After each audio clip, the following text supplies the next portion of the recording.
why would you ignore 50% of the human body? Why would you ignore 50% of the human body?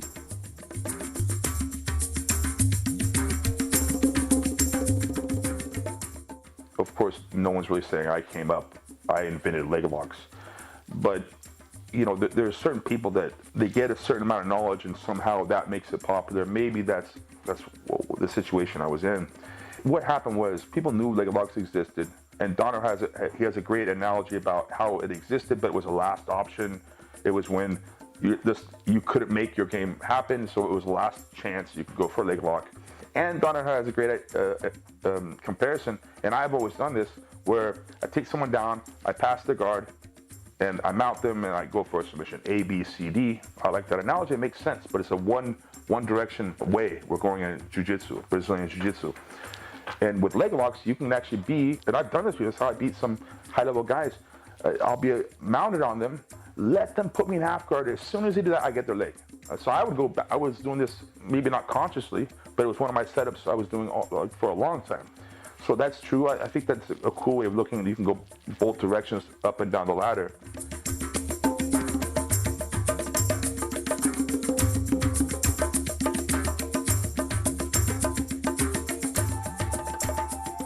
New Zealand John, that's what they called him. He's a character. He's one of those guys that you meet him, he has that crazy look in his eye, and he's completely dedicated. He's a very smart guy. I never even really took leg locks seriously until I met 딘리스터. 딘리스터 visited DCAP. I think I was a blue belt. It was a long time ago. He was making a name in like local competitions. He was still pretty young in the game at the time. I remember Matt Serra invited him. Danaher, I met him in the year 2000. It was when I was with Matt Serra training. We weren't both brown belts. I was a purple, he was black belt. And I was living with Matt Serra in Long Island, and I was there for about 2 to 3 weeks. But going up there I think it was my last few days, and I had been training good. I'd been training with the black belts. I was pulling some things off on some higher belts. That's all I'm going to say. So we got in all kinds of philosophical conversations, and one of them was about leg locks. And he was doing Achilles locks in those days, not even heel hooks, just Achilles locks. And he was effective with them. And he was there for a couple of days, and I remember thinking, yeah, they work pretty well. And he encouraged me to learn lower body techniques. And of course he went on to win Abu Dhabi, I think twice. He'd gotten much better by then. He was doing heel hooks at that stage, and rather than the basic Achilles locks he was doing at the time I met him. And it was true, at that time I was doing more of the straight locks because they were more legal. I was doing heel hooks all the time, but they weren't really allowed at that gym.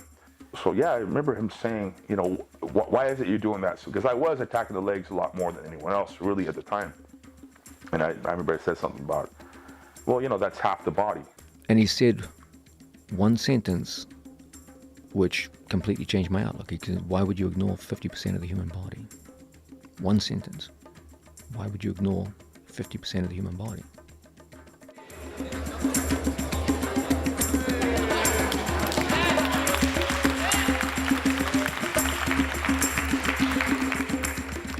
So early on, as a blue belt, I understood what the real reason for the initial successes of Jiu-Jitsu and mixed martial arts was, the deepest reason, the most important reason. The real reason is because Jiu-Jitsu, the classic system of Jiu-Jitsu, works as a system. So I worked hard to expand upon that.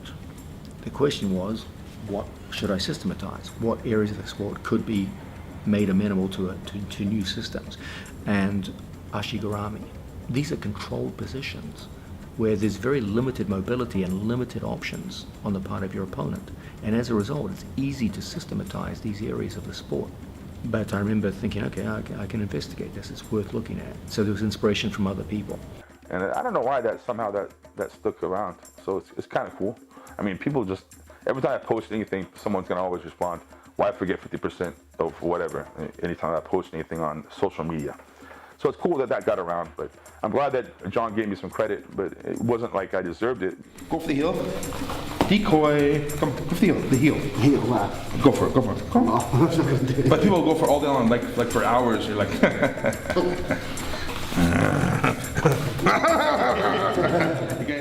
How things have changed with leg locks, I mean, a lot, but it's interesting. these two situations, I'm in no means claiming that I'm the first man in history to invent these things. I'm not. But two situations, the 50-50 and what we call the 411, these are things that it's not like anyone taught them to me, but they made sense. It's where you cross your feet, your opponent can't roll out of these things, and they're pretty much there on as a submission, especially back when no one knew what they were. So I had these two situations, the 50-50 and the 411, as two of my trump cards, meaning if I get them on someone, I'm going to win the match, because then no one knows what these things are. And I won Abu Dhabi. I mean, I pulled those trump cards twice for good reasons. One was against Kakareko in 2003. I mean, the guy has good footlocks. He just beat Janji Ribeiro. He beat Cumprido Medeiros by submission. He attacked Janji's bad leg, by the way. He beat Fabricio Verdum 5 or 8-0. And I had this madman in the finals. And I said, well, I'm going to pull one of those trump cards. And it worked. And initially, people didn't like it in Brazil. I speak Portuguese, and I could read on the internet. It was basically saying, well, gringo is not a slur. It just means foreigner. They were saying, what's this foreigner doing? He's ruining our sport. This is not normal. This is not jiu-jitsu. And I was in my hotel room. You know, I won up. I wasn't that upset about it. I looked at my gold medal and my trophy. I wasn't that upset by the words, but I recalled that was said about me. And a few months later, I hear about this new position called the 50-50. I'm like, what is that? It's a new position. And it's how I won Abu Dhabi. So the position that was bad and everyone was talking bad about now was an actual Brazilian position now. The second time I played it was the 411, a different arrangement of the legs, was with the great Rodolfo Vieira. And I'm like, this guy's unbelievable. He's the absolute Mundial champion. He's about 15 years younger than me. And I said, I'm gonna use my trump card here. And it worked also. And that's actually even harder to escape, this one. And now people use the 411. It's called different things. And I'm sure someone was doing it 1,000 years ago somewhere. I'm sure. I can't imagine how someone would not. But, you know, things have now become more developed, a little bit more sharpened. And let's say if I was version 1 of a book, now it's version 5 or something. And things will keep getting better and keep improving. And that old saying where when someone says that person has forgotten more than I will ever know, I'm not saying that's the case with myself or anyone else involved with leg locks, but there are things that are forgotten. That's why I'm saying I'm not claiming that I'm the first person to come up or invent something. But there's things that have been used thousands of years ago that are now coming into play again. There's things that are being invented for the first time. The sport is just really going on, and it's awesome to see. A couple of the top guys, Gary Tonin, Craig Jones, Gordon, I mean, and seeing what's cool about these guys is, as well myself, I never thought of myself as a footlock guy. I never discriminated with those submissions, though. I mean, I will still get your back, take you down, I'll go for arms and necks, and they will as well. And they have good guard passing, they have good positioning. But if you have this one chink in your armor and you don't know about leg locks, it's a sore weakness. It's just so easy to attack you. So even if you don't have good leg locks, you can study them and become hard to submit soon. But if you never learn them, it's like a boxer, but you never study leg kicks, and you go fight in Muay Thai rules with leg kicks. How about clinching elbows? And the rules are different. I mean, if you're not familiar with leg kicks, it's going to be a big problem for you if you haven't studied it.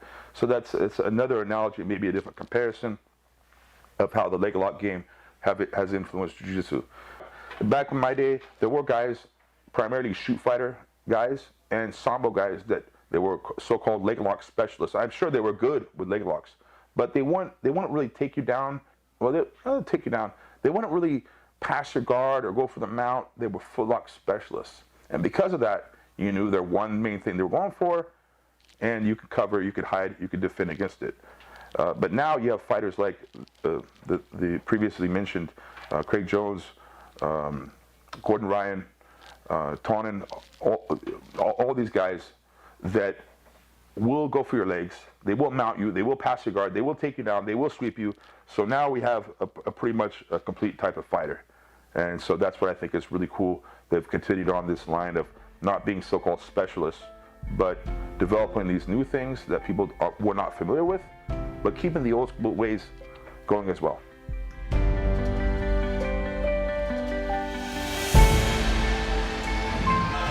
Husuma Toquinho Pajares is taking on Gary the Lion Killer Tonin in our main event. Polaris 3. How good was that match with Tonin and Husuma Pajares? Toquinho, it was incredible. You know, I believe Husumar is older, and you can tell he's just a freakishly strong individual. I mean, he has technique, he's technical, but you see that raw strength just picking him up. He did that to Galvão as well, just incredibly strong. And Tonin's just super tough, wiry, innovative, and that was a great match. I believe Tonin had him in more submission attempts than Polaris had on Tonin. It was a great match. It's kind of cool to see the different type of builds. Tonin's a little more lanky, skinnier, and I believe he was lighter than Toquinho. Toquinho's of course stronger. You could tell, just look at him. The kid had a hard life too. Husumar had a hard life. Super, just incredibly strong individual. I don't know if he's still fighting MMA, but I wish him the best. Tonin's now fighting MMA. He's doing great. So, hey, take up next step. Our main event goes the distance. Gary Tonin and Husuma Toquinho Pajares. What a match.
Deceptively quick.